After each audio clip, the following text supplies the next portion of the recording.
Guys, nandito pala tayo sa Picnic Grove ng Tagaytay. Kasama ko ang ilang mga coordinators ng IFP Intercessors. We will pray for this place. We are really walking in the divine alignment ng Panginoon. Tapos, yung mga tao, narinig ko doon sa church. He had made us kings and priests unto our God his Father. So as a king, we rule by what we...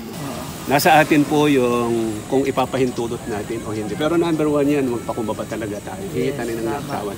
Number one po is hingi tayo ng tawad. Then habang nag-pray po tayo, meron po mag-pray. Panginoon, maraming pong salamat sa pagkakataong ito na kami magtipon at para itaas sa iyo ang aming mahal na bansang Pilipinas. Yes, Lord. Salamat, Lord, na tinawag mo kaming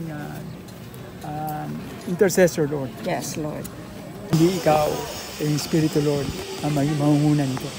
Lord, as a representative of the body of Christ, kami, the whole country, Yes, Lord. Panginoon, Lord, we humble ourselves before you. Lord. Forgive our sins, Panginoon. Yes,